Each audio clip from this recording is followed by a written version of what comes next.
of the Family Council's press conference. I'll play a little bit of that, not the whole thing. They did a press conference against Arkansas Issue 3, which is the basically recreational marijuana disguised as more medical marijuana. We already have medical marijuana here in the state of Arkansas. And for the overwhelming majority of people, it is very easy to obtain. You just go down to one of the many dispensary shops and get you a card, and very easy to get. And this new attempt of issue 3, which if passed would make it a lot easier to obtain. It would allow for growth of you. Supposedly you can grow this stuff in your backyard up to a certain amount. It's supposed to be certain amounts. It's supposed to be regulated, but again, there's no way it's going to be regulated. So I'm going to play a little bit of this here from Family Council. We'll start about the time Jerry Cox starts because they did a setup here.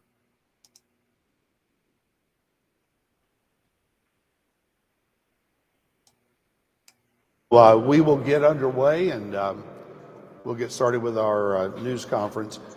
The remarks I'm going to read will take me a little less than 10 minutes to read. So once I'm done with those, then we'll do some Q&A and that'll really be it. So let me go ahead and get started. So my name is Jerry Cox. I'm Executive Director of Family Council Action Committee, and we are a conservative organization based here in Little Rock. We are here today to urge the people of Arkansas to vote against Marijuana Issue 3. Marijuana Issue 3 is the Medical Marijuana Amendment of 2024 that may or may not be on the ballot when people vote in just a few days. The fate of this amendment rests with the Arkansas Supreme Court, who will probably rule sometime this week on whether the measure will actually qualify for the ballot. While we are waiting for the court to issue their ruling, we thought we should go ahead and come out and talk about this issue and help the people of Arkansas to better understand what Issue 3 is about in case they do end up voting on it next week. So first of all, let me say this. You will hear the supporters of Issue 3 say that it is about expanding patient access to medical marijuana. Don't believe the lie. This amendment was written by the marijuana industry for their benefit, not the benefit of people that use medical marijuana. Let me point out that medical marijuana is legal in Arkansas and has been legal for 8 years. Patients who need medical marijuana can get it. Over 100,000 people have medical marijuana cards in Arkansas right now. Access is not a problem. So, if Issue 3 is not really about medical marijuana and it's not really about patient access, then what's it really about? And that's a question that every voter should ask. What is this about? Now, this proposed amendment makes over 30 changes to the Arkansas Constitution. 30 changes. I'm only going to focus on 3 things today, but there's plenty to talk about that this measure does that will be harmful to the people of Arkansas. So let me tell you the 3 things that I plan to talk about today. Number 1 is the fact that this amendment was written by the marijuana industry to give themselves a monopoly. That's the first point. The second point is that this amendment repeals and eliminates almost all the restrictions that we have in current law regarding marijuana advertising and how marijuana products are packaged when it comes to being appealing to children. And so that's the second point. The third point is that this measure gives away free marijuana cards to anyone, including people from out of state, including illegal immigrants. Anyone from anywhere can come here and get a free marijuana card funded at taxpayer expenses. So let's take each of these points, and I'm going to touch on each one, and then I'll tell you about our campaign. So anyway, that's the gist of what happened. It was broadcasted earlier today. It's on Family Council Action Committee, their press conference regarding issue 3, why they are opposed to it, why they urge people to vote against it. There is a possibility that may not even be on the ballot because of all of the legal issues that are going on. There's been a lot of court cases regarding these ballot initiatives. The ballot initiative system has been really sabotaged to a way to where it is very complex, and there's almost the only way now is you have to have special interests, out of state funds, in order to get a ballot initiative put on the ballot, because they've made it so complicated. They've had so many requirements and other complications, and even then, these are, for instance, the abortion amendment. They probably did get enough signatures, but since they messed up on their affidavit in terms of the form that was used and who was supposed to sign it, they've been automatically kicked out. The anti-Arkansas Learns initiative didn't get enough signatures anyway. And of course, the attempt to make paper ballots statewide, it was never even approved. It was blocked by Attorney General Jim Griffin. But issue 2, which deals with requiring a county to be able to, for a casino to put up in a county, that county has to approve of that casino, and would only affect the casino in Polk County, Russellville area. And most of the people there are opposed to it because they know that these casinos, even though they bring in dollars, it brings up the crime rate. And most of those dollars just go to the education system, which is a complete waste anyway. We know that sending more money into the education system, for the most part, does not help education. It just allows some superintendents to hire their wife for a do-nothing job or some other types of nepotism. It allows the school to get an AstroTurf field while the roof leaks, et cetera, et cetera.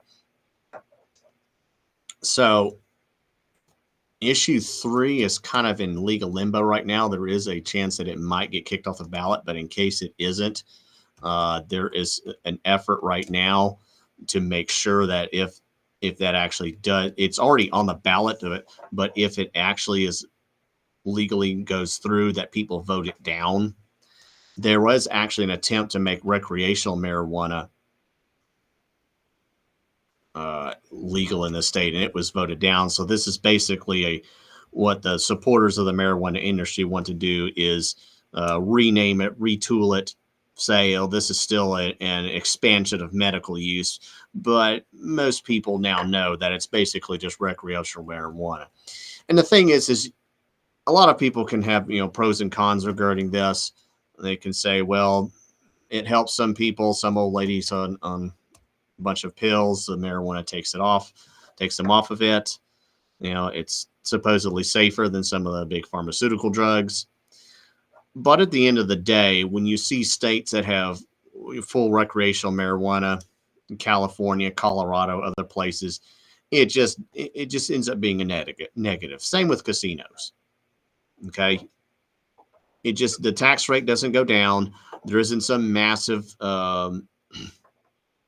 health rejuvenation of the population. The crime rate's still up.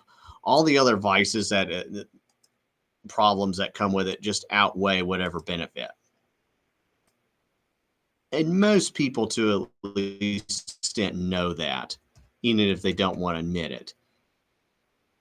And the thing is the globalists, the same people that want you to eat bugs, take away your guns, give you a government controlled electric scooter that they call a car that they can shut down any moment, and it'll put you in the debt for most people if you have to get one.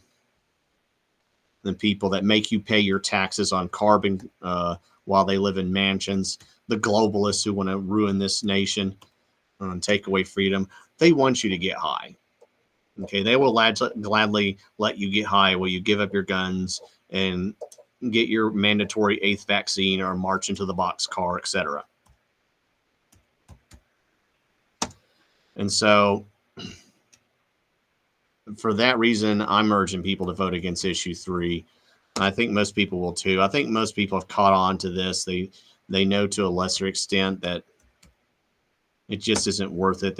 And matter of fact, I actually filmed. I know that in the past there was in the Medical Marijuana Commission there was some corruption that went on with that. I actually filmed some of those hearings that occurred. I may look up next week the examples of that. I have it on my old YouTube page somewhere. YouTube, Keep Arkansas Legal.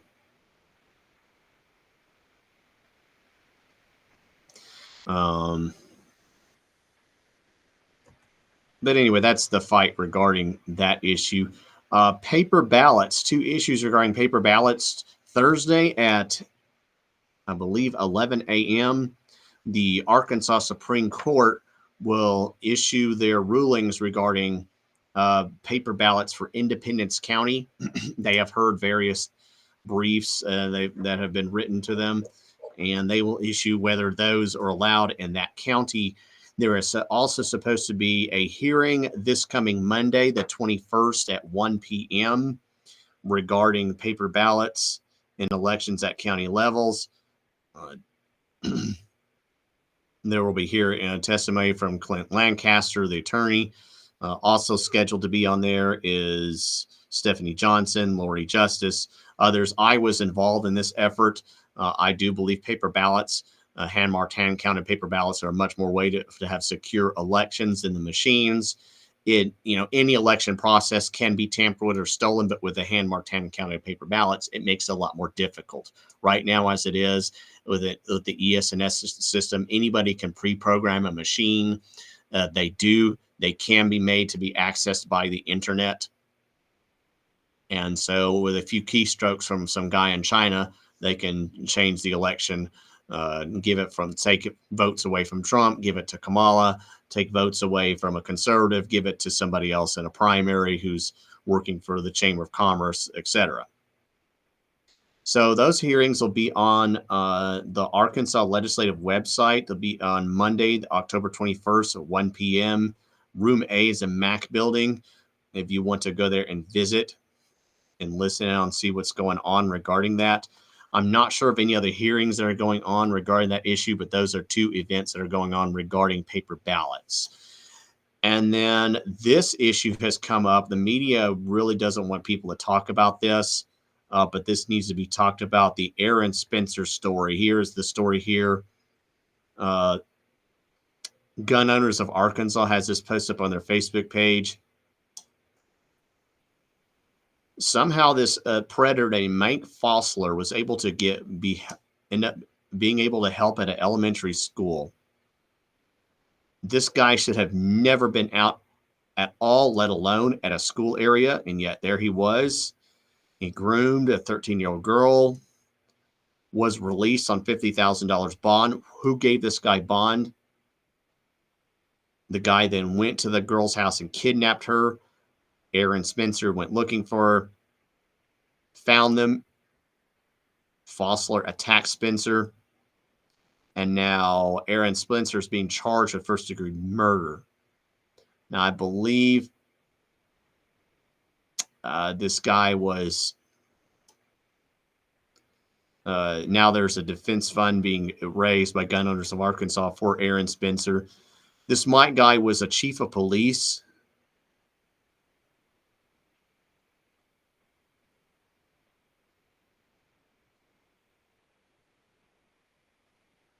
The family did have a no contact order. Obviously, that didn't work.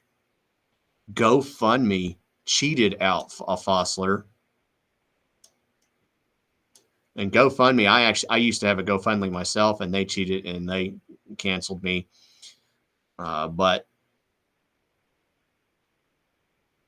here you can see the various links under Cash App and Venmo. Heather Spencer. And there's the story about this.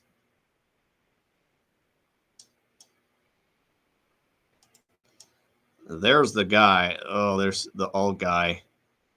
He was in the army, and then he was apparently in the police. That's the predator.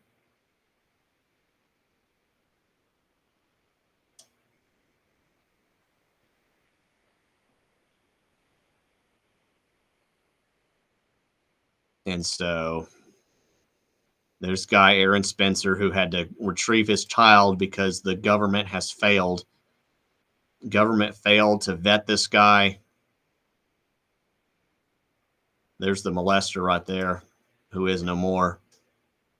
So yeah, he was tried and convicted. I don't know of his past. I don't know how this guy's past. What other charges that were against him before this, but we know he was tried and convicted of basically he's a pedo. Okay, let's simplify that. The Gun Owners of Arkansas, this is the group that's been defending your gun rights, not the NRA. They are wholeheartedly supporting this guy. They're supporting Aaron Spencer. They're raising us funds for him so that this guy can be given justice. I honestly think I wish a lot more politicians. I wish Sarah Huckabee Sanders. I know if she were to come by and say something about this, it would change a lot of things. People need to understand the court system, despite what people claim, is affected by political influence. That's why they protest every time there's a ruling regarding Roe v. Wade or any other ruling for that matter. The left comes out and protests, and they're very good about organizing people to get out there and sway the court one way or the other.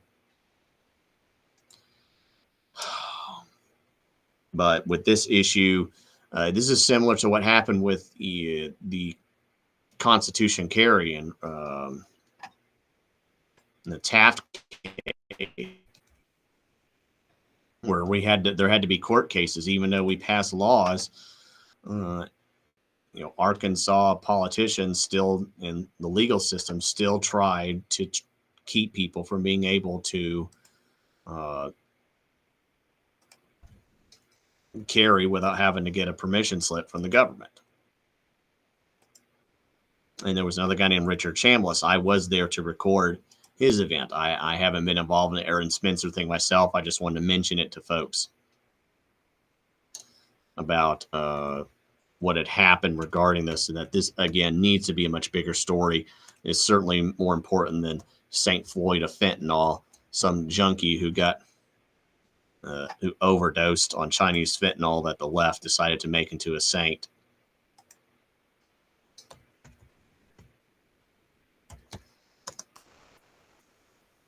But if you go to my YouTube page especially, and I am trying to upload as many things as I can onto the Rumble page, you can see examples of what I am talking about that's been dealt with in the past.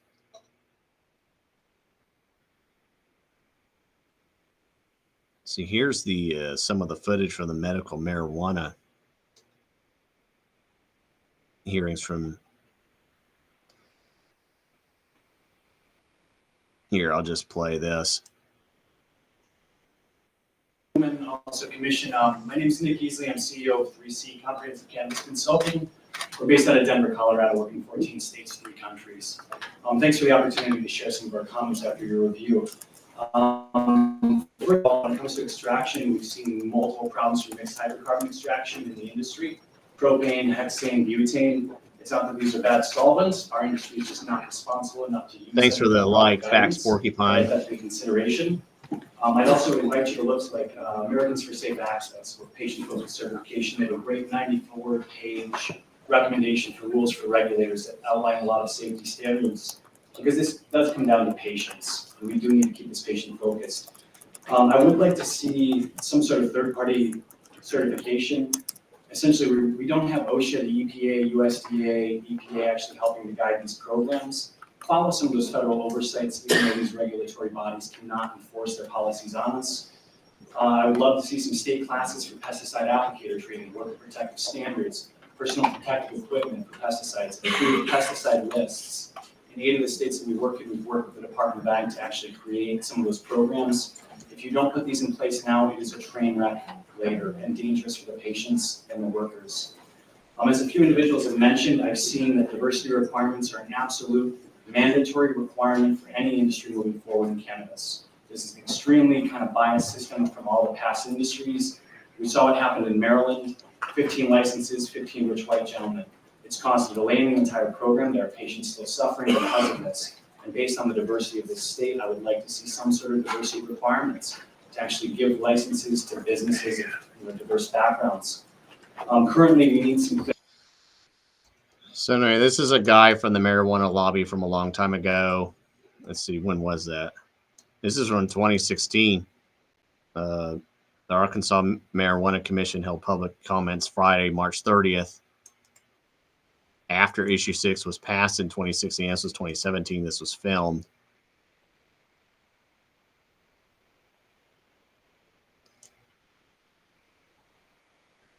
But yeah, I've been to several of these commission hearings. I urge you to look at that and see some of the things they talked about. I do know that in one instance, one of these commissioners ended up being, was in on the take. Here, I'll play some of the revenue estimates here.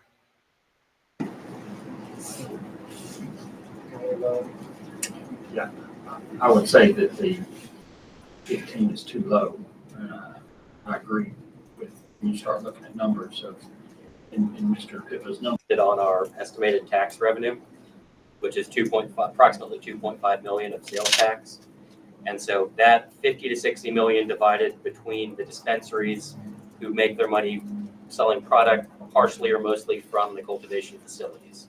So that there'll be a second level of transactions that occur that we aren't able to model from those numbers.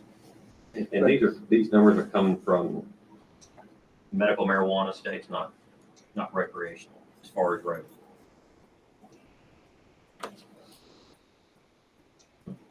When we talk about 2.5 million in estimated tax revenue from a mature market, we look at the medical marijuana states that would give us actual raw sales data over multiple years, so that we had a lot of information that we could then average and make a statistically valid sample.